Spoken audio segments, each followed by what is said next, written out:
Howdy. Being a stay-at-home mom is one of the most rewarding and challenging things someone can do with their life, at least in my opinion. But there is a layer of complexity and uncertainty that can come with it. So, how do you know if staying home with your kids is the right choice for you and your family? How do you cope with the loss of freeness, career opportunities, and social interactions? How do you balance your needs with the needs of your children and your partner? Those questions are what we're going to consider today, and they are some of the things that I had to consider 3 years ago when I started my journey as a stay-at-home mother.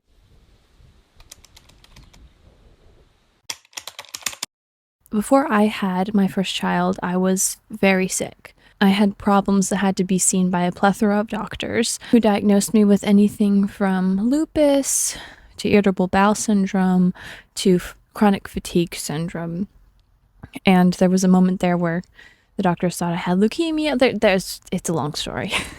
However, none of those diagnoses perfectly explained what I was really going through. I dearly wanted to start a family back then, but needless to say, my health was a large obstacle when it came to my desire to have children. Fortunately for us, though, the choice was made for us. Despite every single imaginable precaution being taken, those bright pink lines showed up one day. I was absolutely thrilled. I had prayed often and fervently that one day I could have children of my own, even if those children were adopted. I just have always wanted to be a mother. I knew it would be a hard journey. I also knew that my God would equip me for any challenge I was going to face. And I'm happy to report that my husband was also beyond himself when I told him that news. At that point, our future was a bit uncertain. How would we care for this new life? I hadn't worked a regular job in a little over 3 years at that point due to my health. I had done side hustles here and there to supplement our income, but nothing really substantial. The question came up, would I need to get a job to help pay for the ever-mounting expenses that having a baby no doubt would bring? Me and my husband got right to work figuring it out. Fortunately, at the time, we had been keeping our expenses as minimal as we possibly could. So we were able to survive back then with my husband working 4 days a week. We ran the numbers, and if I were to get a job, the cost of childcare alone would eat up about 90% of my take-home pay. We decided that my husband would go to work full-time at the company he was already working at, and I would stay home with our new baby. So personally, I kind of fell into the stay-at-home mom life due to convenience and not having a career that would pay well enough to afford childcare.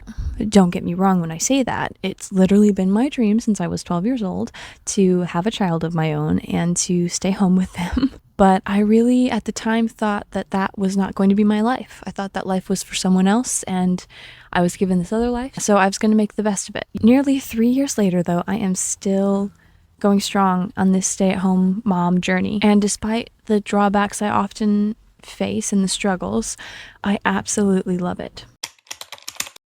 Let's get into what I have found to be the benefits of being a stay-at-home mother. Also, if you're liking this video, if you like my videos in general, please do hit the subscribe button. I am trying my best to get to 1,000 subscribers, and it would mean the world to me if you would hit that button.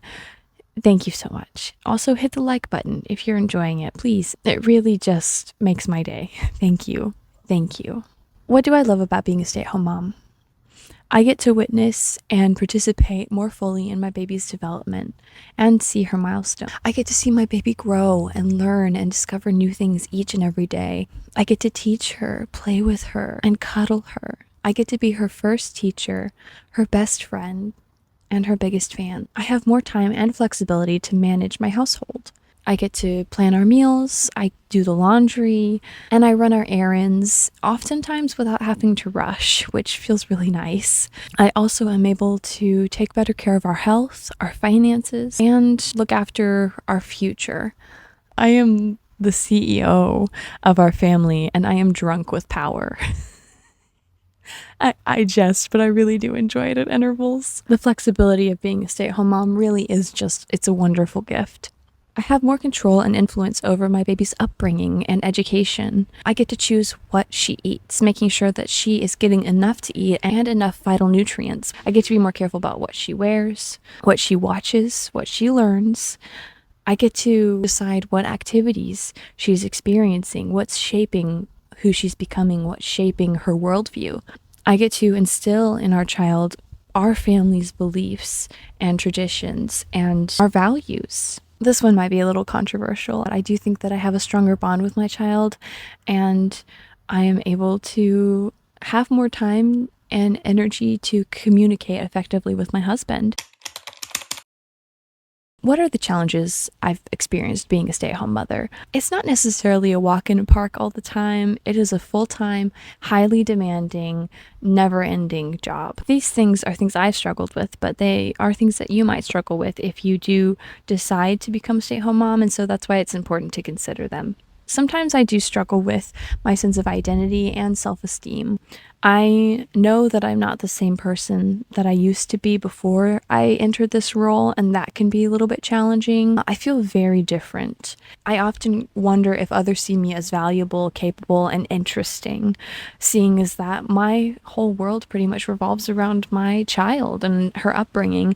To some, that is not exactly aspirational. Unfortunately, in this role, I do often feel invisible, irrelevant, and even judged. I deal with more financial pressure than probably most women do if they are in the workforce. It's really tight having 3 people live on one income. I also unfortunately sometimes face some social judgment from others who disagree with me and my husband's dynamic. For instance, as I mentioned before, have a history of health issues, and so these didn't exactly go away with childbirth. They got better with my pregnancy. My doctor thinks it was the stem cells, but they didn't go away completely, so I still struggle with my energy levels. So my husband helps with my baby at night, and he helps with my baby when he comes home from work, even though he has had a long day working secularly. He does this because me and him both think that the work I do at home is work too.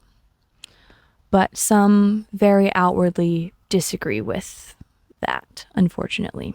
I also deal with stress and exhaustion from being a stay-at-home mom. I have to juggle many tasks and responsibilities all at once. I have to deal with the constant demands of a very angry toddler without the luxury of bathroom breaks or getting to eat when I need to. It takes a lot of energy to balance my own needs and the things that I need to do with those of my family when I am on my own doing these things most of the time.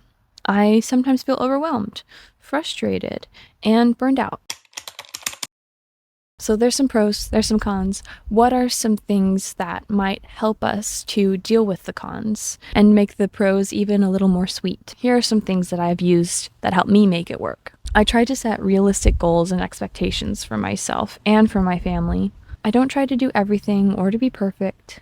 I focus on what matters the most to us as a family. I try to set aside time to really enjoy life, to enjoy the good things, to enjoy the achievements, accomplishments, and appreciate the blessings that we have, because we really do have a wonderful and blessed life.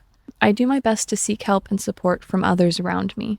I don't try to do it all by myself, although sometimes, you don't get help, and that's okay. But I do reach out to my husband, my family, and my friends for help and advice, especially when I'm struggling.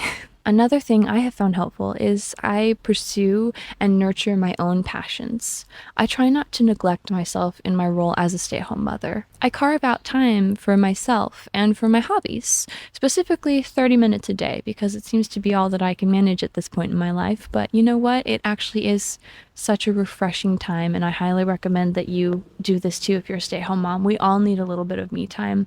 We all need a little bit of time where we're not a caregiver. I also, even outside of my me time, try to explore new things and learn new skills. For instance, I'm doing this blogging and YouTube thing. These things are pretty new for me, and I'm learning a lot all the time, and it feels really exciting. I do my best to take care of my physical and my mental health. I don't sacrifice or ignore my own well-being for the sake of my family. I eat well, I exercise regularly, and I'm making strides all the time to get enough sleep. I also enjoy reading the Bible every day. I often journal, and I aim to practice gratitude, to think about the good things in my life, and to really make those something that I focus on. I also aim to treat myself with compassion and understanding. I also make an effort to connect with other stay-at-home moms, since they can relate to what I'm going through and we can all help support each other. Reaching out to other people who are in the same place in life as you can be very helpful. And I found it's an added benefit that since they also tend to have more flexible schedules, that play dates are a lot easier with other stay-at-home moms. And also, getting together with stay-at-home moms is great because it's usually on a weekday afternoon, which means that we avoid the crowds. So that's like really nice. That's all I've got for you today. Thank you so much for watching this video. I really appreciate you. Have a nice day, and I'll see you in the next one.